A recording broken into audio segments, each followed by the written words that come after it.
This year is almost coming to an end and Page 3 करता रहा है आपको पूरे साल स्कैंडलाइज। तो चलो इस हफ्ते करते हैं थोड़ा रिविजिट और दिखाते हैं आपको हमारी सबसे कंट्रोवर्शियल और shocking stories. This is gonna be a lot of fun. हमारे साथ हैं स्टूडियो में हमारी Daredevil Page 3 expert Simi Chandok. Simi, welcome to the show. Hi, Rishi. So, very difficult question coming up. Which one do you think is the most controversial story of the year? Oh, you know, every story on Page 3 is my favorite story. It's so hard. It's like asking a mom to pick up one of her favorite children among like 10 or 100. But I think probably the one that got us the most reactions and बहुत sensational थी, it was a story we had done about prostitution in Bollywood. And I remember even Zoom के office में सब shock हो गए थे कि what could we have put on it. तो चलो हमारे दर्शकों को revisit करवाते हैं and let them see that story और आज हम कम बोलेंगे. Right.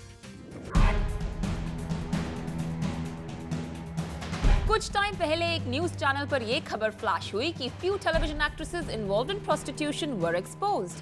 तब तो उन एक्ट्रेसेस ने अपने चेहरे पर डाल लिया था पर्दा, लेकिन मुंह छुपाने से शायद सच्चाई नहीं छुपाई जा सकती। इस एक्सपोजर के साथ ये राज खुल गया that prostitution does exist in showbiz. On screen audience को जो करती हैं एंटरटेन, क्या वो एक और साइड प्रोफेशन भी करती हैं मेंटेन? क्या एक्ट्रेसेस कर रही हैं गलत तरीकों से भी गेन? वैसे तो Bollywood prostitutes are often shown in a good light, but in real life कई हीरोइंस करती हैं बड़े-बड़े बिजनेसमैन को entertain all for a big price for a whole night. भले ही इस बात को खुलकर कभी डिस्कस नहीं किया गया है, लेकिन सोर्सेज की माने तो हाई सोसाइटी में ये बात है आम। हालांकि खुद मधुर भंडारकर की फिल्म में इस बात को फोकस किया गया था। In the film corporate it was shown कि कैसे एक बॉलीवुड हीरोइन ने पैसे के लिए एक पॉलिटिशियन के साथ गुजारी थी रात, जो साफ तौर पर बता रही थी प्रोस्टिट्यूशन और हीरोइंस का साथ। अब फिल्म्स में भी तो वही दिखाते हैं जो रियल लाइफ में होता है, और जब खुद फिल्म फ्रेटर्निटी भी दिखा रहे हैं इस बात को, तो भला हमें क्यों ना इस पर यकीन हो। एस्टैब्लिश्ड एक्ट्रेसेस हो या स्ट्रगलिंग न्यूकमर्स, इनकी होती है डिमांड इन द मार्केट और लगभग हर लेवल की एक्ट्रेस का फिक्स्ड होता है एक रेट। और जो नहीं कर सकते afford, the real heroines who may be on sale for a high price, वो फिर सेटल करते हैं फॉर लेस। बी टाउन में कई ऐसे एजेंट्स हैं जो अवेलेबल हीरोइंस की फोटोग्राफ से भरे ब्रीफ केसेस लेकर घूमते हैं among elite circles. Those who are rich can get a top heroine for crore rupees a night, and those with lower entertainment budgets can pay 1 lakh and get her look-alike. Casting couch है, लेकिन अगर आपको उस पर लेटना है तो आप लेटिए, नहीं लेटना मत लेटिए। किसी लड़की को हीरोइन बनना है तो उसको कुछ ना कुछ कीमत देनी पड़ती है। Nobody in this industry can forcefully rape you. Casting couch is prevalent, is existing almost practically in every industry. I don't think Dibakar or Anpasu or Imtiaz or me or anyone would give a role to anyone just because somebody is living with them. He tried every angle, every approach.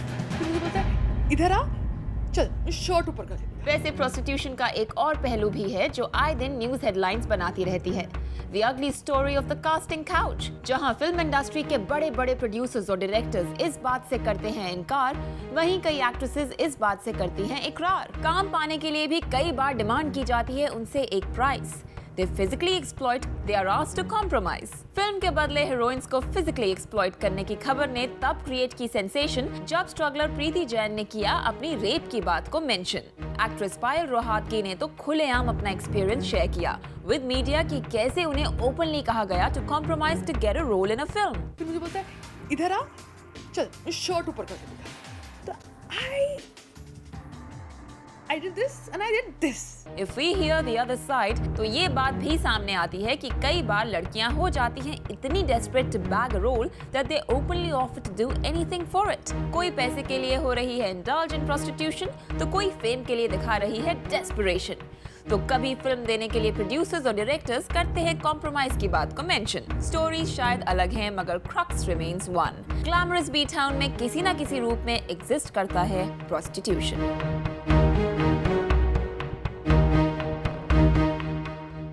अब shocking scandal को कौन कर सकता है brilliantly handle? Only Simi Chandok, और page 3 in Bollywood expert right here on पारी शाती। तो फिर देर किस बात की? Let's get over the dark and dirty secrets.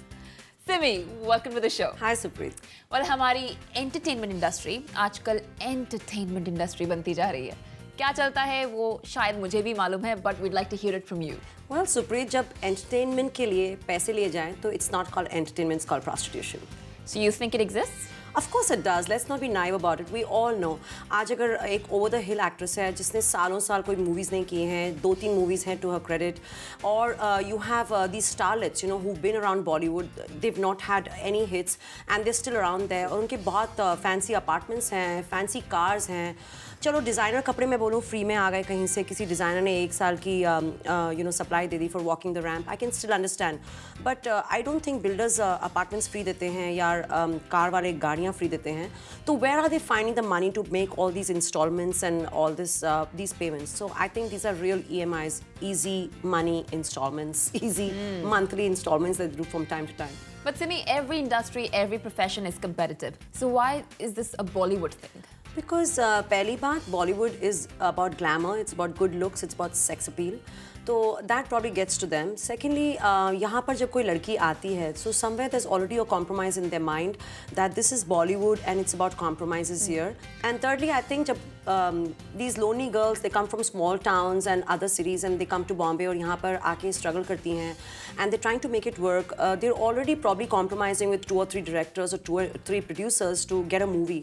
तो कहीं पे लड़कियाँ यहाँ lonely होती हैं, they're from small towns, they're alone in the city. And अगर producers और directors के साथ वैसे ही वो compromise कर रही हैं, so what difference does it make? यहाँ पर probably they're getting like, you know, 5 lakhs, 6 lakhs a night. So it's very tempting for them, perhaps. Well, that's serious money. You really think that's the kind of money that's out there? Supreet, I'm not talking about the big league actors. I'm not talking about the super duper heroines. They probably go out in crores. I'm talking about the TV actors. In fact, मेरी थोड़े दिन पहले ही बात हो रही थी with another TV reality star, and she was like, you know, जब तक मैंने इस particular girl को famous से infamous नहीं बनाया था, she used to charge 1 lakh a night, और अब वो 6 लाख रुपए कमा रही, तो मैंने बुराई क्या किया? I'm like, wow, and that's when it struck me that this is such a bitter reality about Bollywood and television industry. It's still very similar to the whole casting couch thing we've been listening to, right? Yeah, it kind of somewhere, I mean, ठीक है, casting couch में they're being paid in kind, they get a movie, they're not being paid in cash, but what's the difference? And अगर कोई heroine कल, you know, उठ के किसी director पर इल्ज़ाम लगाती है and कहती कि he was raping me, I mean, 12 महीने उसके साथ सोने के बाद तुम कह रही हो कि उसने तुम्हें rape किया, stop it. The girls are not any more innocent than the guys. And now the guys also say this, that the girls sort of put themselves on offer. Yes, and in fact, guys तो ये भी बोलते हैं कि लड़के भी उन्हें exploit करते हैं. तो मुझे ये नहीं समझ आ रहा कि हमें लड़कियों पे ज़्यादा तरस आना चाहिए या लड़कों पे, क्योंकि जो बेचारे लड़के हैं उन पे girls भी अपने आप को throw करती हैं, boys भी अपने आप को throw करते हैं. Plus you have all these, you know, small country rich businessmen with gay fantasies who are also trying to hit on our male wannabe stars. So I don't know who is in a worse position. Is it the girls or is it the guys in Bollywood? It's tricky.